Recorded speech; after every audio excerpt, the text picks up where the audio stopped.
My dear students, कल का जो टॉपिक हम लोग देख रहे थे माय डियर, उसके आगे आज हम लोग पढ़ने वाले हैं माय डियर। जैसे कि कल हमने देखा था कि फोटो इलेक्ट्रिक इफेक्ट से रिलेटेड क्या लॉज होते हैं और आइंस्टीन ने अपनी क्या थ्योरी दे रखे थे माय डियर।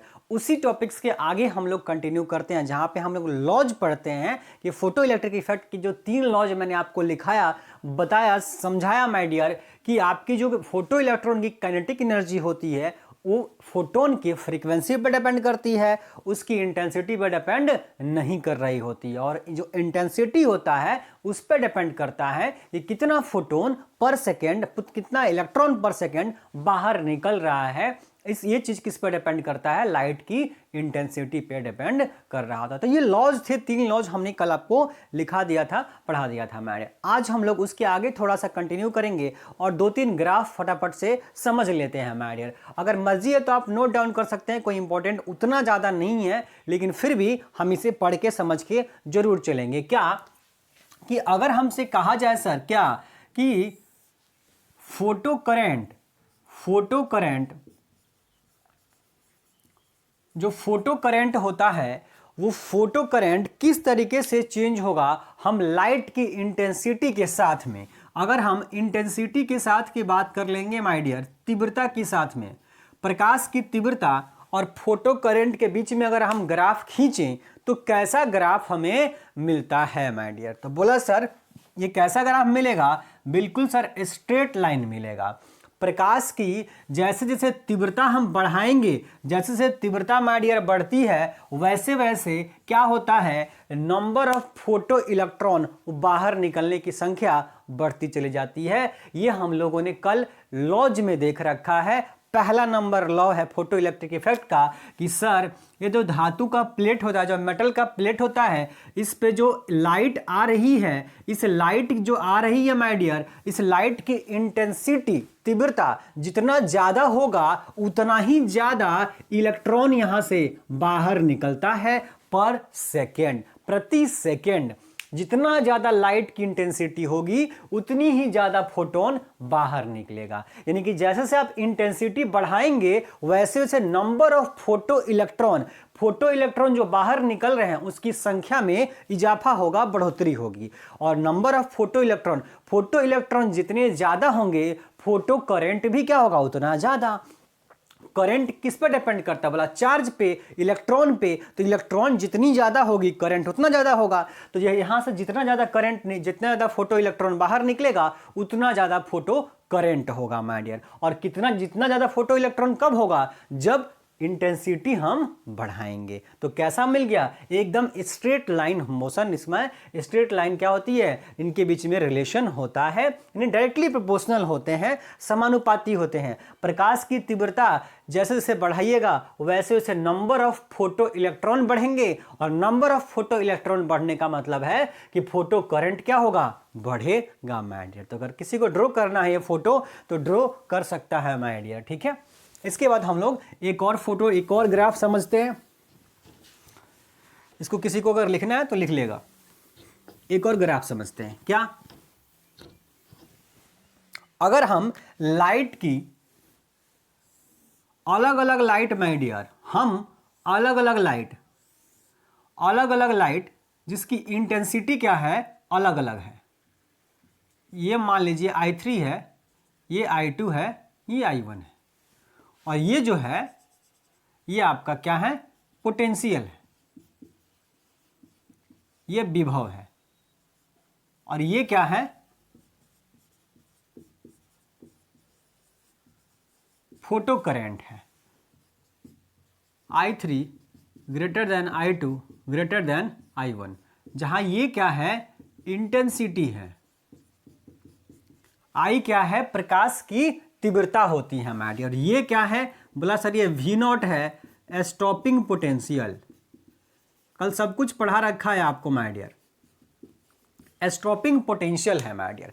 अगर आप प्रकाश की तीव्रता बढ़ाते हैं, प्रकाश की तीव्रता आप लोग बढ़ाते हैं, चेंज करते हैं हम लोग, जो चेंज करने से अभी हमने देखा कि अगर प्रकाश की तीव्रता बढ़ेगी तो फोटो करंट का मान बढ़ेगा। पिछला वाला ग्राफ, प्रकाश की तीव्रता बढ़ाइएगा, लाइट की इंटेंसिटी बढ़ाइएगा, तो फोटो करंट की वैल्यू बढ़ेगी। तो जैसे देखिए यहाँ पर अगर I1 इंटेंसिटी है तो हमारा फोटो करंट कितना है, बोला इतना है। अगर I2 है तो फोटो करंट इतना हो गया, I3 है तो फोटो करंट इतना हो गया। यानी फोटो करंट का मान लगातार बढ़ रहा है जब हम इंटेंसिटी बढ़ा रहे हैं। तो I3 greater than I2 greater than I1, ठीक है। तो जैसे से हम लोग इंटेंसिटी बढ़ाएंगे फोटो करंट का मान बढ़ता चला जाएगा। लेकिन लेकिन लेकिन माय डियर देखिए, स्टॉपिंग पोटेंशियल के ऊपर कोई भी प्रभाव नहीं पड़ता है।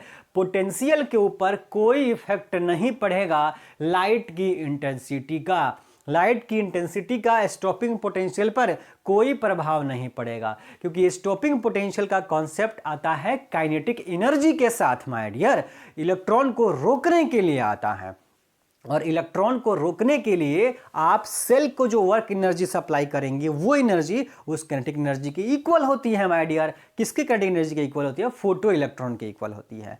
तो एनर्जी जो होती है वो किस पर डिपेंड करती है, काइनेटिक एनर्जी किस पर डिपेंड करती है, सेकंड नंबर लॉ लिखाया हुआ है कल, किस पर डिपेंड करती है माय डियर, डिपेंड करती है जो लाइट आ रहा है, जो प्रकाश आ रही थी उसकी आवृत्ति के ऊपर, फ्रीक्वेंसी के ऊपर डिपेंड करती है, ना कि इंटेंसिटी के ऊपर। तो आपको जो लॉ नंबर 3 लिखा रखा है और लॉ नंबर 2 लिखा रहा है, दोनों ही बातें मिली हुई हैं कि लाइट की इंटेंसिटी हमारा एनर्जी से कोई लेना देना नहीं है। किससे लेना देना है एनर्जी का लेना देना होता है आवृत्ति के साथ, फ्रीक्वेंसी के साथ। तो काइनेटिक एनर्जी जितनी ज्यादा होगी उतनी ही ज्यादा स्टॉपिंग पोटेंशियल की वैल्यू भी रोकने के लिए देनी पड़ती है माय डियर।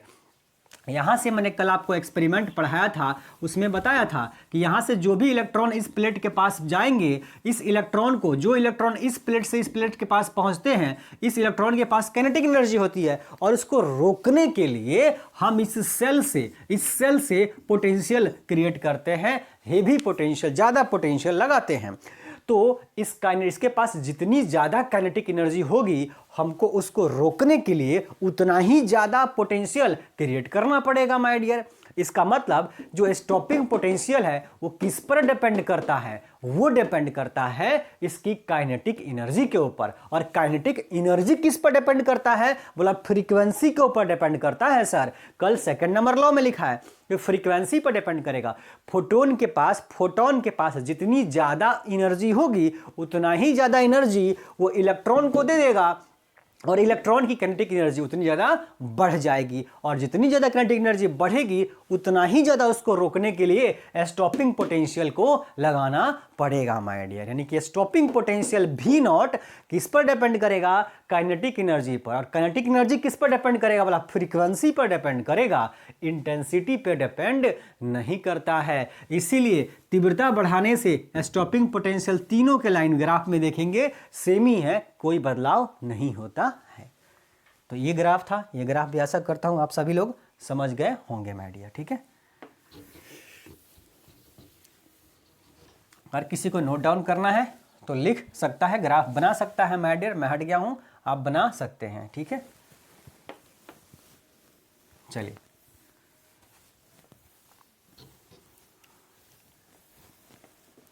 अब एक ग्राफ और, कि अगर आप फ्रीक्वेंसी बढ़ाते हैं तो एनर्जी क्या होगी, बोला सर बढ़ेगी। ये फ्रीक्वेंसी, आवृत्ति, और ये काइनेटिक एनर्जी। तो कैसा ग्राफ मिलेगा सर, बोला सर स्ट्रेट लाइन मिलेगा। कैसा मिलेगा, बिल्कुल स्ट्रेट लाइन मिलता है। ये μ1, ये μ2। तो जैसे जैसे फ्रीक्वेंसी बढ़ाएंगे लाइट की, वैसे वैसे काइनेटिक एनर्जी क्या हो जाएगा, बढ़ता चला जाएगा। अभी मैंने आपको बताया फ्रीक्वेंसी जितनी ज़्यादा होगी, आपतित प्रकाश की, इंसिडेंट लाइट की, फोटोन की फ्रीक्वेंसी जितनी ज़्यादा होगी उसके पास उतना ज़्यादा एनर्जी होगा, और उसके पास जितना ज़्यादा एनर्जी होगा उतना ही ज़्यादा एनर्जी वो इलेक्ट्रॉन की काइनेटिक एनर्जी में सप्लाई कर देगा, दे देगा। तो काइनेटिक एनर्जी और फ्रीक्वेंसी एक दूसरे के प्रोपोर्शनल होते हैं, समानुपाती होते हैं माय डियर। तो ये ग्राफ पे अगर किसी को बनाना है तो बना लीजिए माय डियर, नोट डाउन कर लीजिए। अब हम लोग शुरू करते हैं नेक्स्ट टॉपिक माय डियर, जिसका नाम है ड्यूल नेचर ऑफ मैटर। यहां पे हम लोग का रेडिएशन वाला पार्ट समाप्त होता है माय डियर, यहां पे रेडिएशन का पार्ट बिल्कुल समाप्त होता है। ठीक, अब हेडिंग बनाइए अपनी कॉपी में,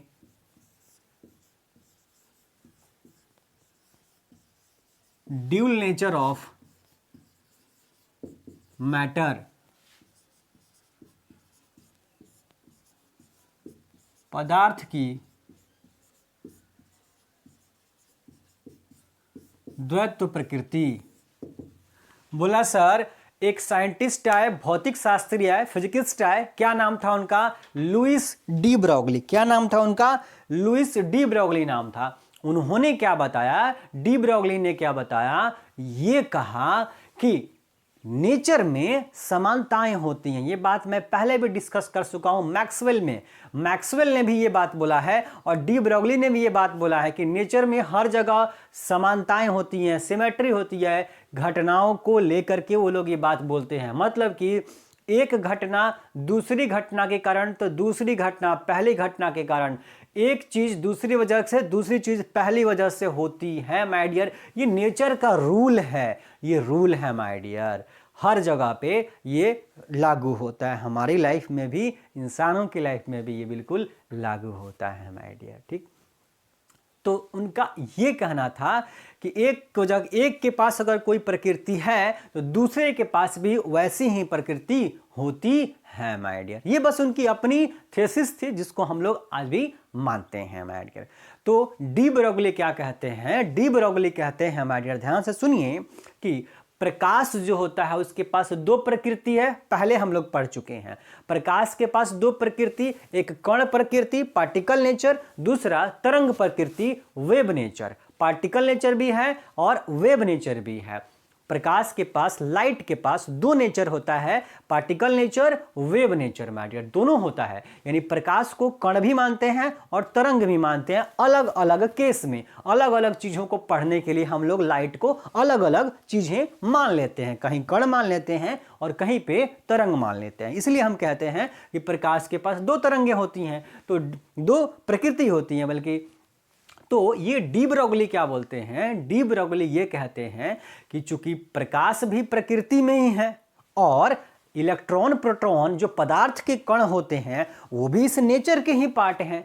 इसका मतलब ये हो गया, और नेचर में सिमेट्री होती है, समानताएं होती हैं। इसका अर्थ ये हो गया कि अगर प्रकाश के कण यानी फोटोन, प्रकाश का कण कौन है? बोला फोटोन है। फोटोन के पास अगर दो प्रकृति है कि वो कण भी है और तरंग भी है, तो इसलिए जो पदार्थ के कण होंगे, पदार्थ के कण कौन होंगे? Electron, proton, neutron. और प्रकाश का कण कौन होगा? लाइट का कण कौन होगा? फोटोन। फोटोन किसका कण है? बोला सर लाइट का पार्टिकल है। और मैटर का, पदार्थ का पार्टिकल कौन है? इलेक्ट्रॉन, प्रोटॉन, न्यूट्रॉन है।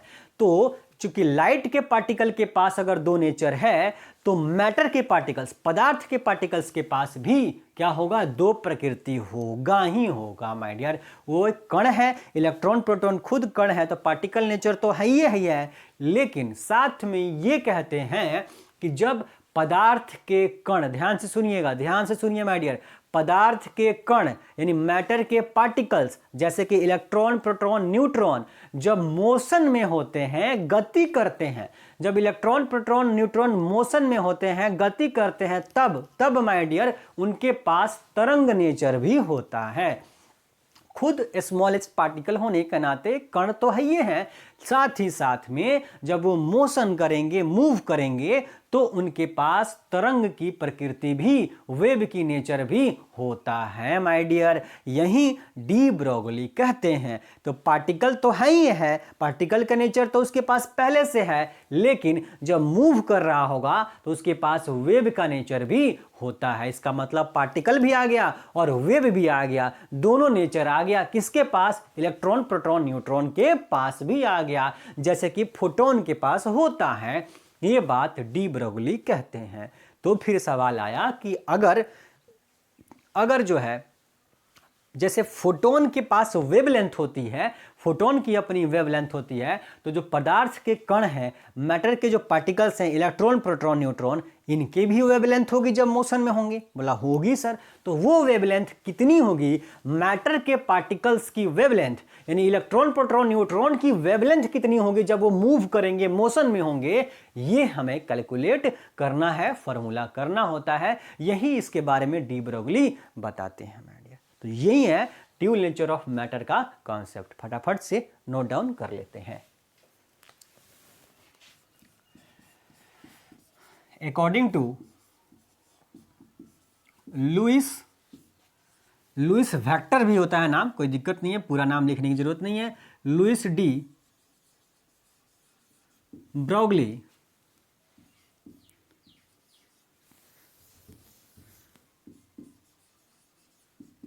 there is symmetry in the nature. There is symmetry in the nature because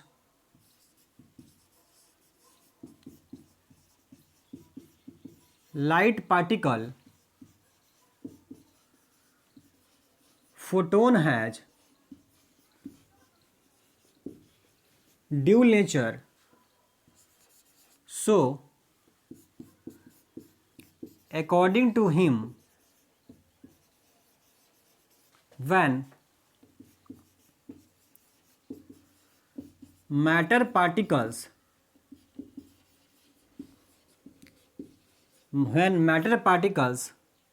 like electron, proton, neutron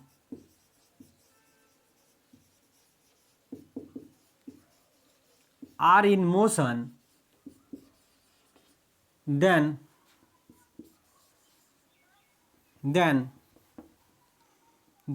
they have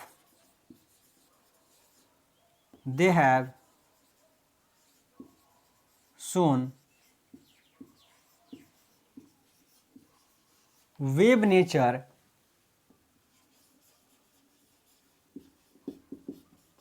along with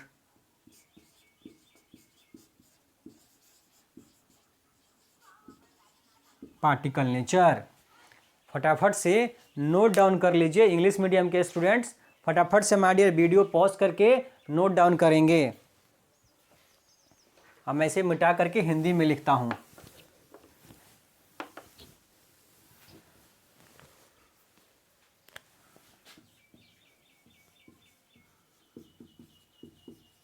Louis de Broglie के अनुसार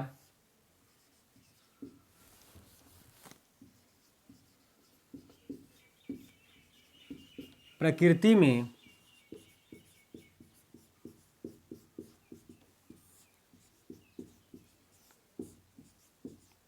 समानताएं होती हैं, चूंकि प्रकाश के कण के पास दो प्रकृति होता है, प्रकाश के कण के पास दो प्रकृति होता है, अतः जब पदार्थ के कण जैसे electron, proton, neutron, electron, proton, neutron इत्यादि गति में होते हैं, तब उनके पास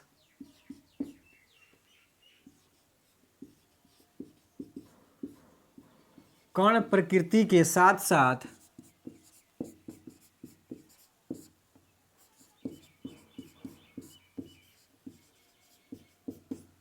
तरंग प्रकृति को भी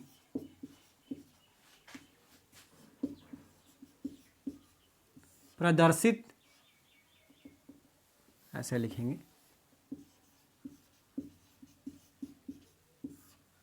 प्रदर्शित करते हैं।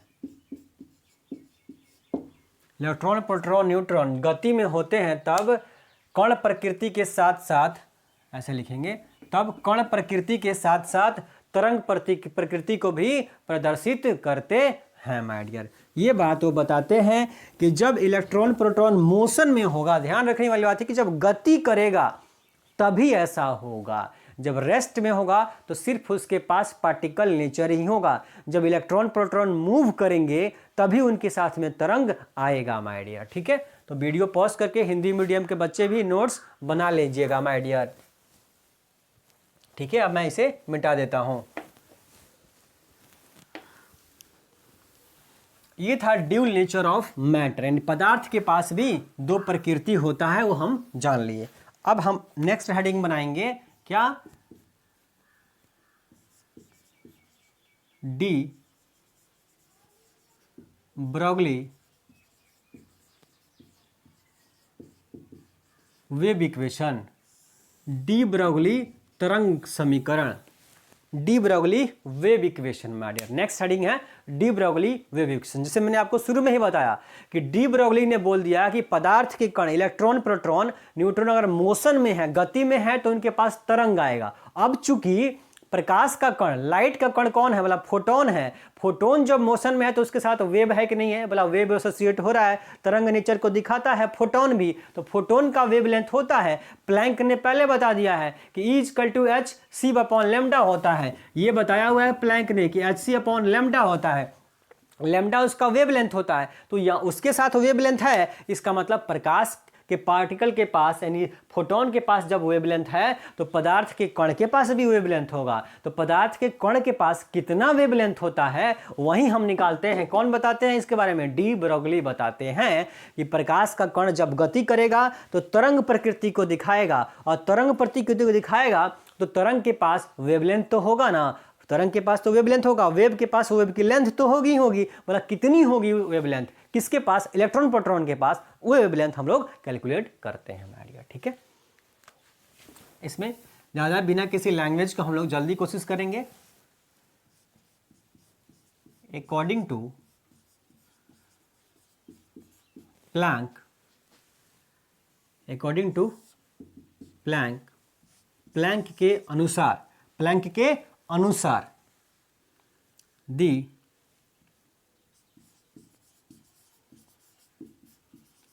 एनर्जी ऑफ फोटोन, प्लैंक के अनुसार फोटोन की एनर्जी कितनी होती है, बोला सर hc/λ होती है। अकॉर्डिंग टू प्लैंक, प्लैंक के अनुसार the energy of photon, photon की ऊर्जा, हिंदी वाले बच्चे फोटोन की ऊर्जा लिख लेंगे हिंदी, फोटोन की ऊर्जा। अकॉर्डिंग टू आइंस्टीन, आइंस्टीन के अनुसार, अगर आइंस्टीन के अनुसार बात करेंगे किसकी, द एनर्जी ऑफ फोटोन, वापस से एनर्जी ऑफ फोटोन कितना हो जाएगा, आइंस्टीन बताते हैं कि किसी भी पार्टिकल के पास कितना होता है एनर्जी, E = mc² होता है। कितना होता है, आइंस्टीन के अनुसार किसी भी दुनिया में पार्टिकल्स के पास कितनी एनर्जी होती है, E = mc² होता है। और डी प्लैंक बोलते हैं कि फोटोन के पास कितनी ऊर्जा होती है, hc/λ होती है। तो दोनों क्या बताते हैं, एनर्जी के बारे में बताते हैं। तो दोनों एनर्जी को हम लोग क्या कर देंगे, बराबर कर देंगे। पहले इसे नोट डाउन कर लीजिए, अपनी कॉपी में फटाफट से लिख लीजिए। इसे लिखिए, फिर मैं मिटाता हूं, दोनों को वीडियो पॉज करके नोट्स बनाइए from equation 1 and 2, first and second. क्या करेंगे, दोनों का लेफ्ट बराबर है, राइट बराबर कर दीजिए। तो hc/λ किसके बराबर हो जाएगा, बोला सर mc² के बराबर हो जाएगा। किसके बराबर हो जाएगा, hc/λ mc² के इक्वल हो जाएगा। ठीक है, चलिए अब बोला सर एक सी से सी कैंसिल हो जाएगा, तो क्या बचेगा, h by lambda is equal to m c. हम लेमडा को इधर ले जाएंगे और एम सी को नीचे ले आएंगे, तो लेमडा इजकल टू क्या हो जाएगा, h upon m c, h upon m c हो जाएगा माय डियर। ठीक है, अब बताइए मुझे, यहाँ से लेमडा मिल गया, लेमडा यहाँ गया और एम सी जो ऊपर में था नीचे आ गया, तो h अपॉन एम सी हो गया, lambda is equal to h upon m c. अब बोला सर m क्या है, बोला सर मास है किसका, फोटोन का। हम फोटोने के बारे में चर्चा कर रहे हैं। फोटोन का मास लगभग नेग्लिजिबल मान के चलते हैं हम लोग, लेकिन मास कुछ ना कुछ उसकी होती है। तो हम मान लिए हैं कि फोटोन के पास कुछ मास है। किसके मास है, m है। और फोटोन यानी कि लाइट का पार्टिकल कितना के साथ स्पीड के साथ चलेगा, लाइट की वेलोसिटी कितनी होती है, c 3×10⁸ मीटर पर सेकेंड होती है। तो बोला ये देखिए h अपॉन एम सी आ गया, क्या वेवलेंथ आ गया। बोला किसकी वेवलेंथ आई है सर, फोटोन की आई है। हम तो इलेक्ट्रॉन प्रोटॉन का निकालना चाहते हैं। बोला निकालेंगे, पहले फोटोन निकालेंगे, फिर फोटोन के साथ उसका तुलना कर देंगे। डी ब्रोगली ने तो केवल कंपेरिजन ही तो किया है, तुलना ही तो किया है। बोला बिल्कुल सर, वही काम करना है हमें। तो बोला सर h हो जाएगा ऊपर में, और ये जरा देखिए मास इंटू वेलोसिटी, c क्या है, वेलोसिटी है, लाइट की स्पीड है, वेलोसिटी है। तो मास इंटू वेलोसिटी क्या होता है, बोला सर मास इंटू वेलोसिटी द्रव्यमान गुना वेग संवेग कहलाता है, मोमेंटम कहलाता है, लीनियर मोमेंटम, रैखिक संवेग। मास इंटू वेलोसिटी लीनियर मोमेंटम। ठीक है माय डियर। और मोमेंटम को किससे दिखाते हैं, संवेग को p से दिखाते हैं। किससे दिखाते हैं, p से। तो फॉर्मूला मिल गया lambda is equal to h upon p, h upon p my dear. ये किसका आया, ये बोला सर वेवलेंथ है। किसका वेवलेंथ है, वेवलेंथ तरंग दैर्ध्य है। बोला किसका, बोला सर फोटोन का। किसका, फोटोन का। फोटोन का wavelength lambda is equal to h by p या h अपॉन एम सी होता है। अब क्या बोला, अब क्या, अकॉर्डिंग टू डी ब्रोगली के अनुसार। अब आते हैं डी ब्रोगली। अब ये क्या कहते हैं कि अगर if matter particle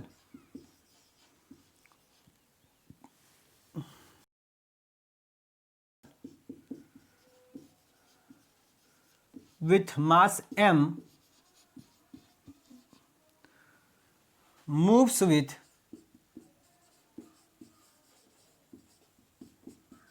velocity v, then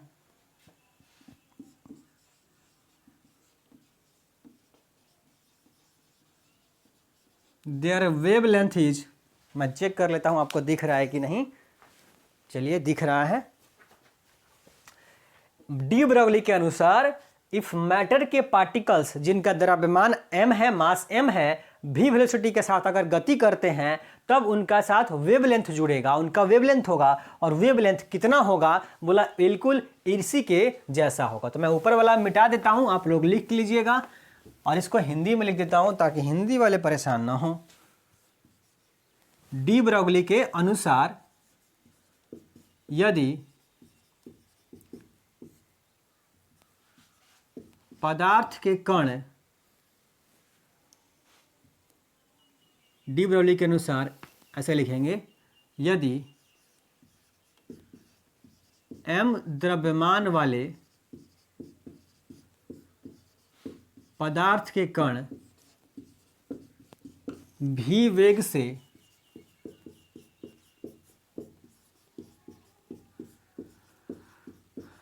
गति करते हैं तब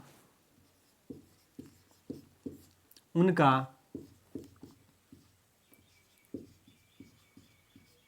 तरंग दैर्ध्य होगा, कितना होगा, डी ब्रोगली के अनुसार उनका तरंग दैर्ध्य कितना होगा, बोला sir lambda is equal to h upon, lambda is equal to h upon ये फोटोन का मास, ये फोटोन की स्पीड। तो बोला अब की बार मैटर के पार्टिकल्स आ गए, तो मैटर का मास कितना है, पदार्थ के कण का मास कितना है, बोला m है। और पदार्थ का कण लाइट की स्पीड से थोड़ा चलेगा my dear, electron proton light की स्पीड से चलता है। बोला नहीं ना, अपनी स्पीड होगी, कितना v होगी, कितना होगा, v होगा। तो c की जगह पे क्या लिखेंगे, v लिख देंगे। तो h ऊपर हो जाएगा। अब मास इंटू वेलोसिटी मोमेंटम ही होता है, p ही होता है, तो lambda is equal to h upon m v या h बाई p।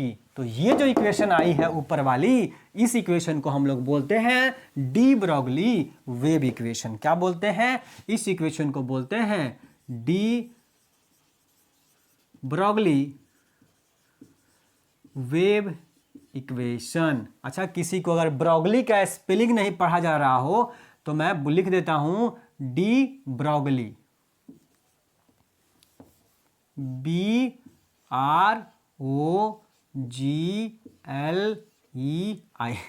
है कि नहीं माय डियर? आप नोट डाउन कर लेंगे पूरा नाम, डी ब्रोगली वेव इक्वेशन। किसको बोलते हैं हम? इस वाले इक्वेशन को बोलते हैं। ठीक है, नोट्स बनाइए, हर हाल में बनाइए, उसी का तो रिवीजन करना है, उसी का तो शॉर्ट नोट्स बनाना है माय डियर, अदरवाइज फिर आपके साथ प्रॉब्लम हो सकती है। नोट्स बनाइए, उस नोट्स का भी शॉर्ट नोट्स बनाइए और तब उसका रिवीजन कीजिए, तब 90+ मार्क्स देखिए आपका आएगा ही आएगा माय डियर। ये है डी ब्रोगली वेव इक्वेशन। अब इसमें हम लोग कुछ एक्स्ट्रा चीजें ऐड करते हैं, कई बार क्वेश्चन पूछा गया है, ये काफी इंपॉर्टेंट है रिलेशन। ये रिलेशन आपके एग्जाम के लिए मोस्ट इंपॉर्टेंट रिलेशन में से एक है, एग्जाम के व्यू से मोस्ट इंपॉर्टेंट है माय डियर। ये मोस्ट इंपॉर्टेंट रिलेशन है lambda is equal to h by p या h अपॉन m भी। अब स्पेशल तरीके से हमसे अलग से पूछा जाता है कि आप सर स्टॉपिंग पोटेंशियल या सिंपली पोटेंशियल के फॉर्म में रूप में आप वेवलेंथ की वैल्यू बताइए, किसका? इलेक्ट्रॉन का। किसका? इलेक्ट्रॉन का माय डियर। तो नेक्स्ट हेडिंग बनाएंगे, इसको नोट डाउन करने के बाद नेक्स्ट हेडिंग बनाइए, और आपके इस चैप्टर का लास्ट टॉपिक माय डियर, आज के लिए लास्ट टॉपिक और इस चैप्टर का भी लास्ट टॉपिक। मैंने जैसा आपसे वादा किया था कि 3 लेक्चर में खत्म होगा इंट्रोडक्शन के बाद, तो इंट्रोडक्शन वाले लेक्चर को छोड़ करके 3 लेक्चर यानी टोटल 4 लेक्चर हुआ है, और 4 लेक्चर में 4 नंबर आपके पक्के हो गए हैं। लास्ट टॉपिक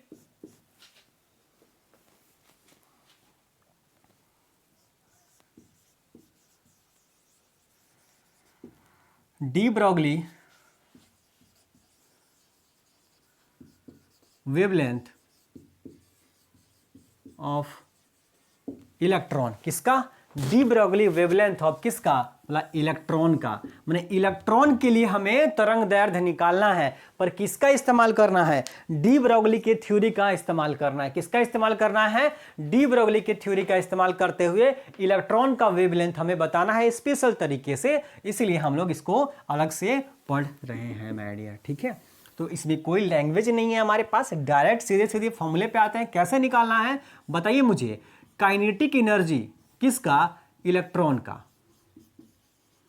सर गतिज का गतिज ऊर्जा किसका? इलेक्ट्रॉन का। बोला कितना होता है? किसी भी पार्टिकल्स का, किसी भी बॉडी का गतिज ऊर्जा सर हाफ mv² होता है। कितना होता है? हाफ mv² होता है सर, इतना होता है। बोला क्या करें हम? एक काम करते हैं सर, क्या इस गतिज ऊर्जा में ऊपर में m से और नीचे में भी m से मल्टीप्लाई डिवाइड कर सकते हैं, गुना भाग कर सकते हैं? बोला सर कर सकते हैं, कोई दिक्कत नहीं है। बोला कर दीजिए। तो क्या होगा? m से m में मल्टीप्लाई होगा तो ऊपर में m² v² हो जाएगा, और नीचे में 2 है तो ये 2 रह गया, ये नीचे में m है तो m रह गया। बोला ठीक है सर, कौन सी बड़ी बात हो गई? हो गई। लेकिन हम क्या देख रहे हैं कि सर मास का भी स्क्वायर हो गया और v का भी स्क्वायर हो गया, तो इसका मतलब हम ऐसे भी तो कर सकते हैं, दोनों को मिटा करके इन दोनों का स्क्वायर लगा दीजिए ऊपर में, कोई दिक्कत है? बोला सर कोई दिक्कत ही नहीं है, बिल्कुल लगा सकते हैं। लेकिन ऐसा करने से क्या हो गया कि मास इनटू वेलोसिटी, अभी बताया क्या होता है? मोमेंटम, संवेग, द्रव्यमान गुना वेग संवेग। मास इनटू वेलोसिटी mv क्या होता है? p होता है। क्या होता है? p, संवेग। तो m इंटू v की जगह पे p हम लिख देंगे, अभी थोड़ी देर पहले भी पढ़ाया, p लिख देंगे, ऊपर में स्क्वायर रहा तो स्क्वायर लगा देंगे, p² बाई 2m। बोला किसके बराबर है ये? बोला सर ये काइनेटिक एनर्जी के बराबर है। ये रिलेशन काफी इंपॉर्टेंट है, वर्क पावर एनर्जी में पढ़ाया जाता है 11th क्लास में, काफी इंपॉर्टेंट होता है कंपटीशन के एग्जाम के व्यू से ये रिलेशन माय डियर, मोमेंटम का। और इस पे कई बार IIT वाले ने क्वेश्चन पूछ रखा है मैकेनिक्स के क्वेश्चन में 11th क्लास में माय डियर।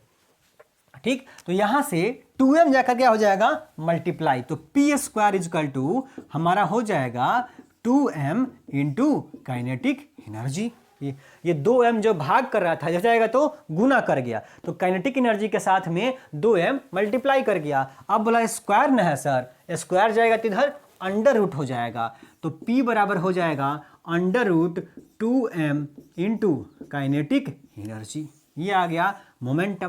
बोला सर मोमेंटम आ गया तो बाकी कहानी तो हम यूं निकाल लेंगे, कैसे देखिए जरा।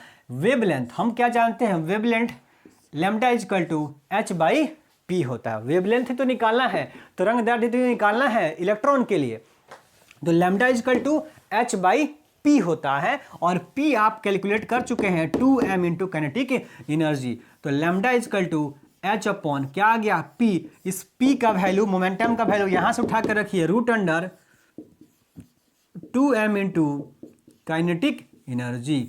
ये आ गया माय डियर वेवलेंथ का फॉर्मूला। किसके लिए, किसके लिए माय डियर, इलेक्ट्रॉन के लिए। इलेक्ट्रॉन के लिए काइनेटिक एनर्जी के रूप में, काइनेटिक एनर्जी के रूप में फॉर्म में हम वेवलेंथ निकाले हैं, किसका, इलेक्ट्रॉन का। इलेक्ट्रॉन का वेवलेंथ निकाले हैं काइनेटिक एनर्जी के फॉर्म में माय डियर। ठीक है, आशा करता हूं इसको आप फटाफट से नोट डाउन कर लेंगे।